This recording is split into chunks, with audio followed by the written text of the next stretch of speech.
Everyone, in today's video, I am joined by Emma McAdam, who is a licensed marriage and family therapist in the United States, and she's also the host of the YouTube channel Therapy in a Nutshell. Therapy in a Nutshell is a wonderful, wonderful resource on YouTube. She has over 1.3 million subscribers, and she makes regular videos on a wide range of mental health topics. I love Emma's channel, and I really encourage you all to go check out her channel and subscribe as well. We will have links to her channel in the description below. I'm really excited to be talking with her about ACT, or Acceptance and Commitment Therapy. It's kind of a new form of talk therapy that is following things like CBT that focuses more on acceptance as a theme to work toward. Now, before I dive into things with Emma, I want to remind you about our online peer support communities. We have two different ones, a schizophrenia spectrum illness specific peer support community, which you can find out more about at schizophreniapeersupport.com.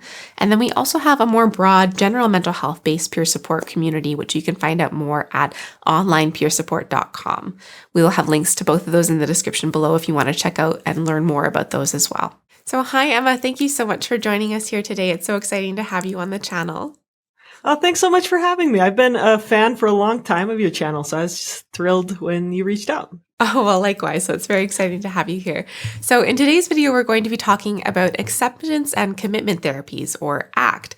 And this is something that I didn't really know a lot about until you actually brought it up as a potential, therapeutic treatment for schizophrenia. And so I'm wondering if you can tell us a little bit more about what ACT is all about. Sure, yeah. So ACT is what they call a third wave cognitive therapy. So if you look at kind of the history of therapy, Sigmund Freud did like psychoanalysis where he thought, our subconscious and unconscious mind and our dreams and all these sexual desires and everything were what really motivated and caused, mental health concerns. And then later in the 50s, people developed a more, some might say a more scientific approach, which was like, let's observe behaviors and use rewards and punishments to shape behaviors. So that's first wave behaviorism. Second wave is CBT, which is what a lot of people are familiar with, cognitive behavioral therapy, where the idea is we change how we think to change how we feel. So if anyone's ever heard of like affirmations or cognitive distortions, that's all kind of thanks to cognitive behavioral therapy. And acceptance and commitment therapy is what they call the third wave. So acceptance and commitment therapy focuses on the main idea is building psychological flexibility, which is giving you more space from your thoughts and emotions so that you can choose to live the life that you want to live. And that's how I would kind of summarize acceptance and commitment therapy in one sentence. Okay, yeah. Yeah, I was going to ask you because I think CBT is a really commonly, it's kind of the go-to around talk therapy treatment and whatnot. And so it's cool to hear that there's kind of a new evolution around this ACT therapy. And so you mentioned promoting psychological flexibility as being kind of a pillar of ACT. And so can you explain what exactly psychological flexibility means? Sure, yeah. I think the way many common people would understand this is if you say, if your only tool is a hammer, every problem seems like a nail. And with mental health, a lot of times people don't have very many tools with to deal with painful thoughts or uncomfortable emotions. And so a lot of times, they only try a few things like just trying not to think about it, or distraction, or just coping skills even to deal with uncomfortable thoughts or uncomfortable emotions. And because many people don't have very many tools in their tool belt, they get stuck in some of these rigid cycles with their emotions. So for example, someone who was experiencing intrusive thoughts, if their only skill was like, just don't think about that, try not to think about that, they might end up engaging in a lot of behaviors to distract themselves from their thoughts. That might look like counting, or it might look like, obsessive internet use, or it might look like just staying busy all the time or sleeping too much. And a lot of these strategies people use to manage those uncomfortable thoughts and feelings lead to them living a life that doesn't line up with the kind of life they want to be living. And so with acceptance and commitment therapy, we'd increase psychological flexibility by being like, hey, let's learn to notice these thoughts, but not need to engage in them. Let's learn to practice mindfulness, so redirecting our attention to the present moment. Let's learn to practice willingness, where we make space for these uncomfortable emotions. So basically, I consider psychological flexibility as kind of where in the past, or when you only have a few tools, you might be engaged in like this struggle with your thoughts and feelings. You might be fighting it or avoiding it or distracting yourself from it all the time. With psychological flexibility, you're going to be more likely to be like, oh, I'm going to notice that. I'm going to create space around that. I'm going to, use these skills to not be rigidly stuck or fighting my thoughts. And then I can have space to choose to live the way I want to live. Right. So coming at it from acceptance Yeah, acceptance. Go with it. Yeah. I mean, that makes sense. That's something that I've learned through my life and my journey with mental illness is something that is kind of crucial in order to, maintain wellness and recovery is acceptance in all of its different formats. And so it's cool that there's a therapy, kind of built around this now. Yeah, I actually noticed in one of your videos, you mentioned the skill. You mentioned how at one point with some of these thoughts or voices, you just decided to give it a name. Was it Jennifer? Is that right? It was, yeah. That's a skill that might be used in acceptance and commitment therapy for cognitive diffusion, like separating from our thoughts. Like we'll just give it a name. We'll call it the worry thought, or we'll call it Bob, or we'll call it Jennifer. And that's something, I don't know, did you learn that in therapy, or did you kind of come up with that on your own? I didn't, but cool that I'm already doing this act on my own. Yes, really cool. But it works, to kind of just accept it and be like, okay, how can I keep going and, working towards the life I want with this still being the case is, I found it to be really helpful. Yeah, I can see that. I can see that by the way you live and the way you make your channel. I can see that evidenced by and this is a big part of acting. Maybe you wanted to ask me about it later, but it's like you choose your purpose and your mission and your values as being more important than just making symptoms go away. And I can see that expressed in your channel. Yeah, I mean, I think that is a really beautiful way to just approach life with a chronic illness. And so, yeah, I'm pretty excited to hear about this. And so, yeah, talking more about the purpose and whatnot, can you talk to us about what the core processes or modalities of ACT that promote the psychological flexibility are? Yeah. So there's 6 main processes, and there's acceptance, which I choose generally to use the term willingness on my channel, because I think sometimes when people hear the word acceptance, they think, well, I just have to accept that my life is going to be terrible. I just have to accept that I'm going to feel sad and depressed forever or whatever. And I think of it more as like willingness. I'm willing to feel and experience what I am currently feeling and experiencing. I'm willing to be here and allow these things to be instead of my alternative, which is struggling against them or accepting or avoiding them, which leads me away from my path. So that's the first one, acceptance. The second one is cognitive diffusion. So that's, like we talked about with your naming your thoughts. It's like, separating yourself from your thoughts. So instead of saying like, oh, I'm a terrible person, say, oh, I'm having the thought that I'm a terrible person, and I'm going to notice that as a thought, and maybe we'll consider whether that thought's helping me right now or not. So that's cognitive diffusion. Present moment contact is the third, and that idea is instead of spending a lot of time worrying, thinking, overthinking, or struggling, we just try to redirect our attention back to the here and now, because the here and now always gives us an opportunity to act. And then fourth one is self as context, which is this idea that like we kind of are loose about labels. We kind of be like a little bit gentle with our labels around ourselves. Instead of saying like, oh, I'm a depressed person, you would say something like, oh, I'm a person experiencing depression. Or if instead of saying like, I'm just so sad, that's almost like kind of labeling who I am. And instead you say like, I am, I'm someone I'm noticing that I'm having sad thoughts. I'm noticing that I'm having sad feelings. This is a legitimate experience I'm having. And I'm the person who's noticing that. I'm the board where this is happening. Like they use a chessboard analogy. Like thoughts and feelings are like the pieces on the board, and you try not to get sucked into one of the pieces. You try to kind of notice these parts of yourself, but you're the one watching and observing these experiences that you're having. And so sometimes it's called observer self. And then the last two go really closely together, which is you just clarify your values. You figure out what you want your life to be about. You figure out the direction you want to be going. And some people, when they hear values, they think of like, oh, religious something or other. But values really mean like, what kind of person do you want to be? Do you want to be kind? Do you want to be an advocate? Do you want to be involved, connected? Do you want to be a hard worker? And you just choose what matters the most to you. And the sixth principle is putting energy toward committed action, just acting in that direction. So Cool. that's a lot. I'm sorry I'm talking so much, but I get excited about this stuff.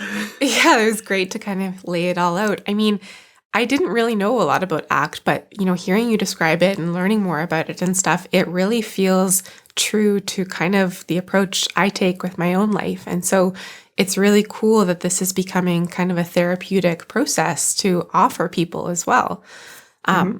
And so, I know I found this kind of approach helpful for myself, but, how can these approaches be helpful for people who are living with schizophrenia spectrum illnesses? Yeah, that's a good question. And so I'll start with some of the research. So research is showing that for people who have some inpatient hospitalizations, that using an acceptance-based education approach in the hospital can be more effective than cognitive behavioral therapy. So cognitive behavioral therapy might challenge someone to engage with their thoughts. So, I'm having the thought that everyone's out to get me, like a paranoid type thought. And CBT would say, well, let's check this thought. Is it realistic? Is it likely? Let's explore the evidence. And that causes someone to really engage with that thought quite a bit. Yeah. Where an acceptance and commitment therapy approach would say, hey, let's notice that. That's a thought. Your brain is a word machine. It makes thoughts. Is that thought going to help you? What's your valued direction? Oh, I want to go be healthy and spend time with my family. I don't want to stay in the hospital. Okay. So do you think engaging with that thought's going to be helpful, or maybe engaging with another thought? Let's look around and see if there's some other thoughts that are there too. And we can allow that thought to be there. It's okay if you have that thought. We don't have to act on it. We don't have to believe it. We can choose, to move in a different direction. That can be really hard when you're really struggling with the thought, right? Like, it's easier said than done, kind of. But they have a lot of skills around like teaching that. So research shows that for people in the hospital, and this is where a lot of studies do happen, that acceptance and commitment therapy can be really effective. Yeah. And then, so like in practice, what would I do? And this is something I'm curious to ask you about a little bit. But like, as you experience like sensations, or would you call it, like, if you feel like a physical sensation or an olfactory hallucination, do you ever find yourself struggling against these, or do you find yourself like noticing and allowing them to be there? Like, what's your experience with these kind of like physical, or even like with an emotion? Emotions come with physical sensations, right? Like anxiety comes with, feeling in your stomach or feeling in your hands. What do you notice yourself doing with some of these sensations, or the physical aspect of your experience? Yeah, so it kind of depends. Like, it fluctuates in terms of how much I'm struggling with the illness at any given time. And Sure. so if I'm in a period of, wellness, I can kind of, do a lot of these ACT things in terms of acknowledging that there's a sensation, or there's some sort of stimulus that I'm experiencing that maybe other people aren't, and acknowledging that and just kind of moving forward with it still being the case, but, finding distractions or finding other things to focus on, or that sort of thing. But when I'm really, in the midst of psychosis, perhaps on the verge of going to the hospital or that sort of thing, it does become a lot more difficult to do that.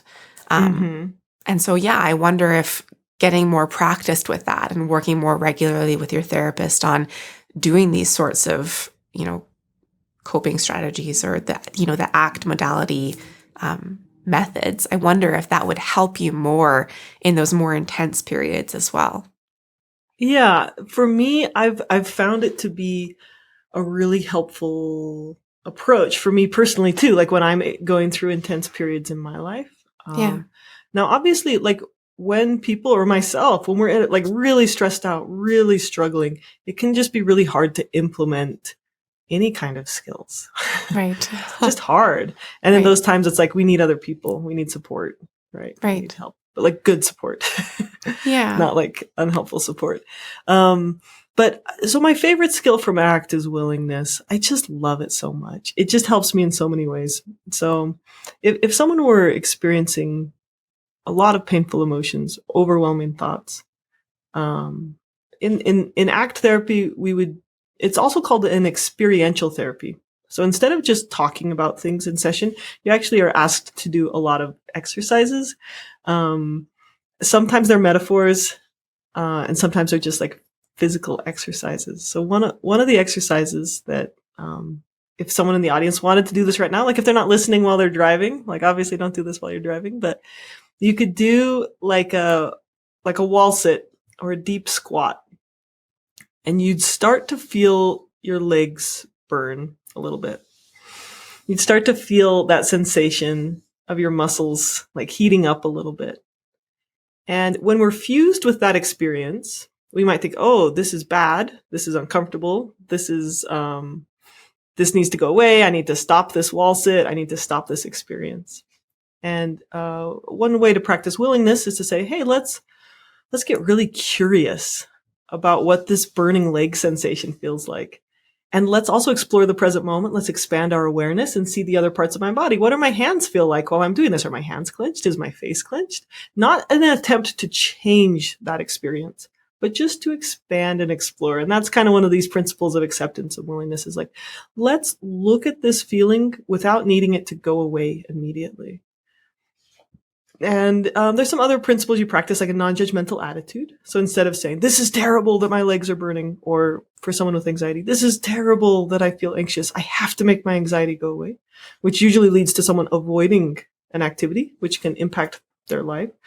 Instead of saying, this is terrible, we just say, oh, let's just describe it. This is uncomfortable. This burns. This is sensitive. This is hard. And so you use a non-judgmental attitude, a present moment experience. You're curious. You pretend like you're a scientist who's never felt their legs burn before, and you're describing it for the first time to an alien. Like, this is curious. I wonder what this is like. And I'm missing one of them. There's 5 little principles you use in willingness. Present moment. Oh, beginner's mind. You kind of act like, you allow yourself to experience your sensations. Like this is the only moment I've had these sensations. This is the first time. Let me just be curious about this. Yeah. And so if we were doing this exercise, people's experience with a wall sit and that painful experience changes and it shifts. So that's one way we would like kind of help people learn willingness. I really like the idea of willingness. I don't know if I ever really connected that word in particular with the idea of acceptance, but I think that is really what I know in my experience it has taken, a degree of willingness to just kind of lean into, okay, I'm going to experience and acknowledge and accept the circumstances that I've been struggling with and figure out, how I want to move forward with them and how I want to work towards, a life that I want to build for myself. And so, yeah, I think willingness is a really cool concept to be kind of sharing. Mm-hmm. And it's a skill. So I think when people hear the word acceptance, they think of it like an on-off switch.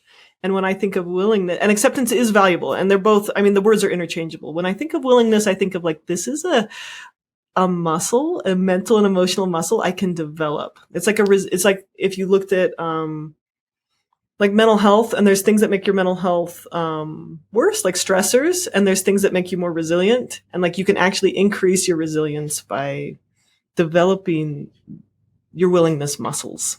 Yeah. And I'm always talking about how, acceptance is not just this place that you end up at. It's kind of an ongoing journey that you're always going to be on working towards acceptance. And I think willingness does a better job of, communicating that you need to keep showing up. You need to keep being willing to work on whatever struggle you're faced with. Mm-hmm. So for you, have you had to drop any struggles or anything you held really tightly? Like you were like maybe struggling for one thing or another in order to move toward better health through acceptance? Like, have you had to let go of something? Yeah. I think that, a particular way that this has showed up is I've used, kind of maladaptive coping strategies in the past to deal with whatever struggles I was facing and to kind of cope with that. But that wasn't really serving me in an effective or, beneficial way because they were maladaptive coping strategies. And so Sure. Being able to release those and kind of acknowledge the purpose they served in the moment, like they got me through some tough stuff and that's good, but they're not what I want to keep going forward with. And so kind of relinquishing that a little bit has been helpful. So I'm curious about this. When you say letting go of a coping strategy, does that require you to show up a little bit more in your present experience and to like be open to a little bit more discomfort, but also open to a little bit more like fullness of life? Yeah, absolutely. I think that, coping mechanisms are a distraction or whatnot, something to try to numb the pain or discomfort or whatever you're experiencing a little bit. And so when you want to take away that maladaptive coping strategy, yeah, you kind of need to sit in the discomfort a little bit more and figure out, okay, how can I accept this and change things or move forward in a Mm-hmm. better, healthier way?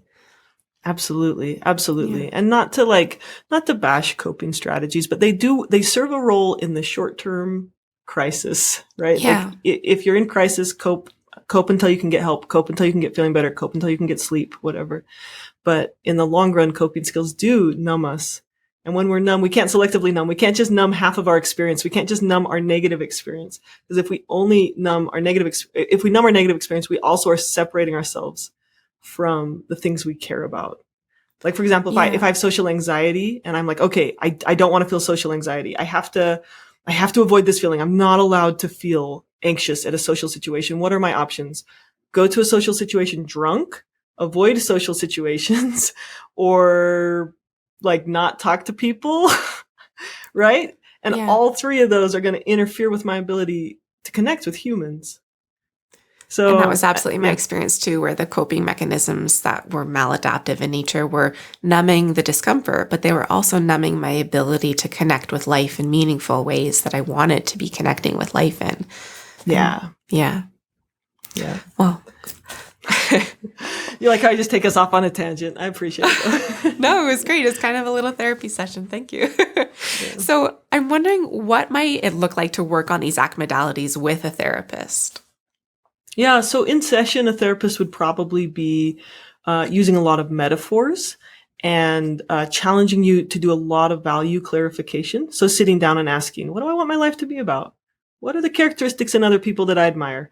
What are the characteristics I really want to have in myself? And then exploring those gaps. Like, oh, I really want to be connected to people, but I'm not going anywhere with people. Like, I don't interact with humans.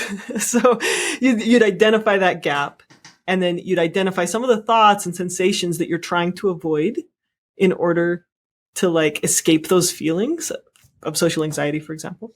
And then increasing, so you'd have a bunch of, in therapy, your therapist would probably run you through exercises on like, let's practice feeling anxious right now. Not always, but like sometimes in session, very experiential and hands-on, and then just using a lot of metaphors. Right. Okay. Yep. And do all therapists offer ACT, or are they all trained in ACT, or do you need to find one who specializes in it in particular? That's a great question. So, I have said before, if you put 3 therapists in a room and ask them a question, you'll get 4 different opinions. So, like therapists, there's just a million different approaches to therapy, and not everyone practices ACT. You can ask them directly, or on Psychology Today, that's a therapist finder. You can filter by people who do acceptance and commitment therapy. I think ACT is becoming quite a bit more widespread. A lot of therapists are incorporating pieces of ACT into their practice. It's definitely an evidence-based treatment approach. So it's becoming more popular, but if you specifically want ACT, you should ask for it and try and find someone who does use it.